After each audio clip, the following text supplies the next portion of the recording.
On behalf of the Campus Atheists, Skeptics, and Humanists, the Christian Student Fellowship, and the Twin Cities Creation Science Association for coming to this debate, which can serve as an example for dealing with explosive issues in a courteous and intellectual manner.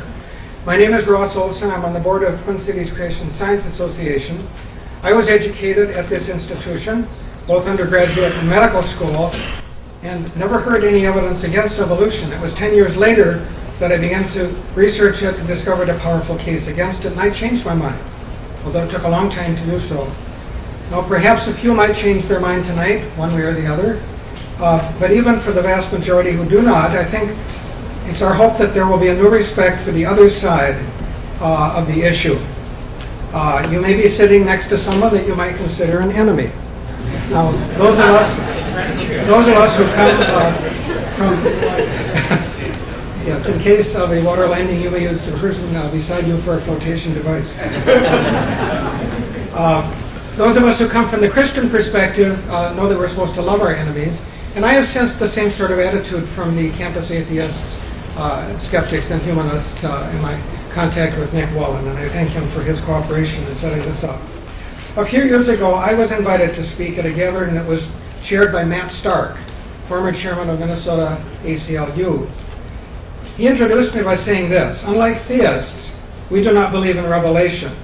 So we have to arrive at truth the hard way. We have to listen to everybody. And they did listen. And of course they questioned and they argued, but they listened. I hope that you will take the pre- and post-debate surveys, fill out the first section now and the second section at the end of the debate. This will help us to evaluate this debate. There will be a DVD of this event available within a few weeks through the sponsoring organizations.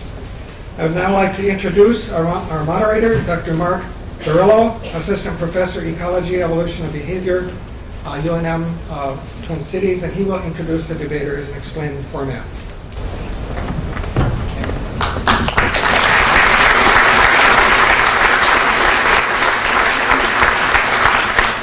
Okay, so as Ross just pointed out, I'm on the faculty here at the University of Minnesota Twin Cities, and I'm sort of jointly appointed in the departments of ecology, evolution, and behavior. But my real job and intellectual work is done in the history of science. So I'm a historian of biology. I work mostly in 19th and 20th century evolution and genetics. And I got a book coming out, so look for that on Amazon.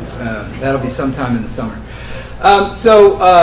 Let me just briefly outline the format tonight. We're already a little bit behind. We're about 10 minutes behind, but I'm sure that we'll still try to get everybody out of here before midnight. That's a joke. What we're up to tonight is. I'll introduce the two speakers. We already flipped a coin. It's a 2002 E Pluribus Unum. I think it's Mississippi, the Magnolia State quarter. Dr. Bergman won the toss, so he's elected to go first. So that means that Dr. Myers will have the last word. What we'll do is 20 minutes for each speaker. So 20 minutes for Dr. Bergman, 20 minutes for Dr. Myers, and then a 10-minute rebuttal from the first speaker, and then a 10-minute rebuttal from the second speaker. Then they'll be able to ask each other some direct questions, and we'll have a queue right here in the front, right here for the mic, and people can ask questions. And my job is going to be to make sure that, and this is a horrible job for me because I prefer to talk rather than listen.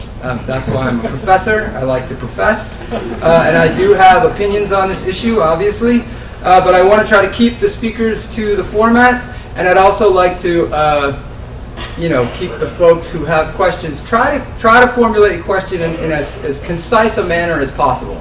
Let's try to avoid lengthy kinds of commentaries. We're here tonight to have this discussion, but I think pointed questions will be more effective.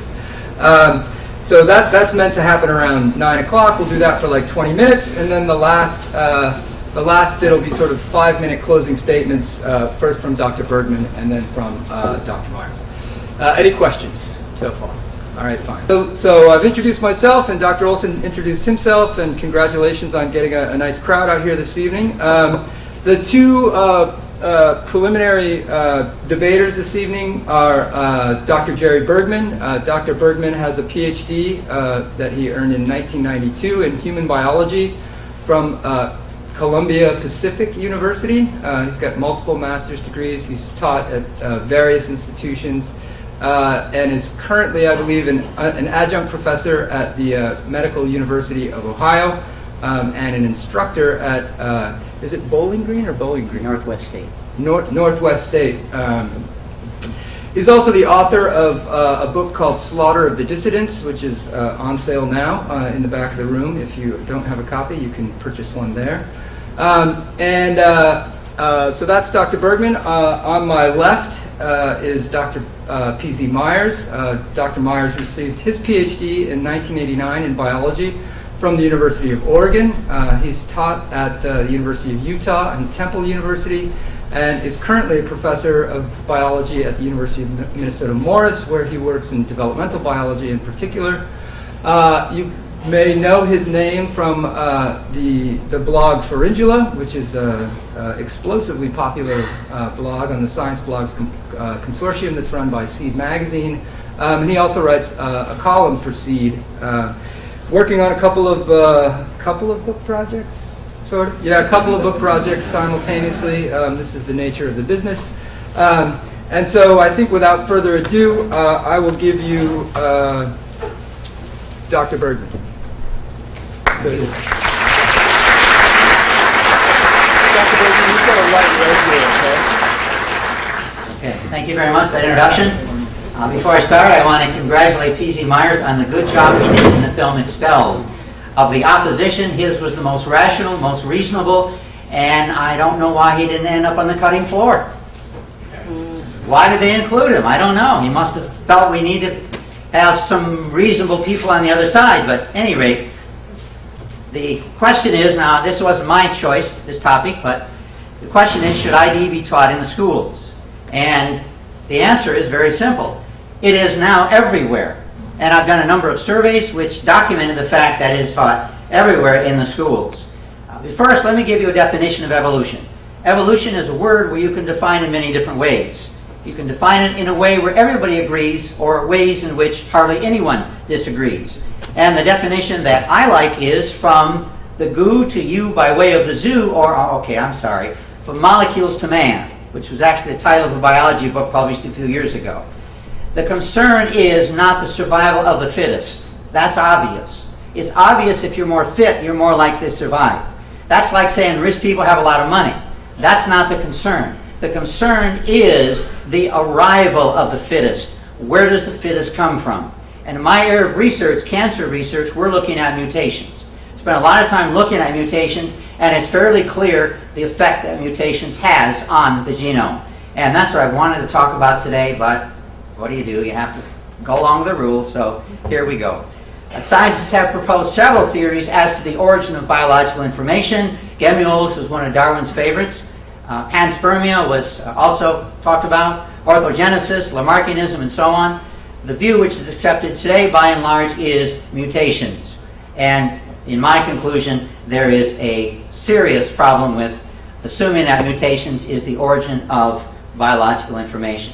A little bit about my background, I think that may be helpful. My father was atheist, agnostic. He never really said, that was a few years ago when a lot of atheists were in the closet, but from my reactions with him and growing up with him, he was an atheist. Very involved in the humanist movement. I knew a number of the leaders in the humanist atheist movement back then. In fact, Lester Mondale, Walter Mondale's brother, married my father and my stepmother. So I got to know many of the people in this movement. My mother became a Jehovah's Witness when I was about 8, which you might think is strange, but, you know, you're 8. You don't have a lot of choice on what your family talks to you about. And, by the way, you might learn one thing about Jehovah's Witnesses. They were the only group during World War II that were thrown in jail on both sides. Jehovah's Witnesses were imprisoned in Nazi Germany because they were one of the few groups, and you atheists out here, you listen to this, they were one of the few groups that actively and openly opposed the Nazi movement. Many of the churches basically went along with Nazism. Jehovah's Witnesses were also thrown in jail in this country. I faced a 4-year sentence because of my opposition to the war based on my religious background.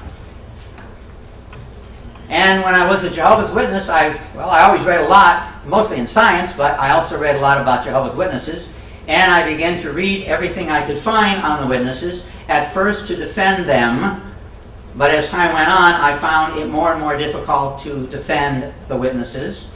And I love going to used bookstores, so I looked for books on Jehovah's Witnesses. And I ended up with a huge collection of books on Jehovah's Witnesses. In fact, my library was published in a book you can see here, which is the 13th most common book in WorldCat out of the 1,300 books that are in libraries in the United States, which means my book here was in the top 1%, and most of the book is my personal library. Well, when I became disillusioned with Jehovah's Witnesses, and I should mention about Jehovah's Witnesses, they are very anti-all church. We were taught that the Catholic Church is of Satan. The Protestant churches were much better. Slightly better, but not much better. So I had a lot of negative feedback relative to religion, period, as I was growing up, both from my father and from my mother. So because of my background in biology and science, I became an atheist, and I was actually quite happy as an atheist. I got to know many people. Mallory Muriel here is one I mentioned here, Gordon Stein, and Gary DeYoung, who is from Minnesota, by the way. And in time, I became disenchanted with the atheist movement. A major reason why, ironically, was because scholarly, I found so much of the atheist work was simply horribly deficient. I can give you some examples if you prefer. I ended up in the same route traveling through the Watchtower as traveling through the atheist movement. And interestingly, when I left the Watchtower, you are what they call excommunicated. I can no longer talk to my friends, and in my case, family members, because once you leave, you're seen as a dog that returns to its vomit. When I left the atheist movement, surprisingly, the same thing happened. And not with everybody. I must mention, Gordon Stein, we remained friends until he died, and Gary DeYoung we lost contact with. These two people were very supportive, even though they were atheists. But by and large, many people would no longer talk to me. I'd write to my atheist friends, no answer. I had several articles that were slated for publication in atheist journals, and guess what? They never appeared. I sent new articles to atheist journals and didn't even get the courtesy of a rejection. And word came back that I was a heretic and that it wouldn't be a good idea to associate with someone like me. Well, I no longer agreed with their worldview. And examples of the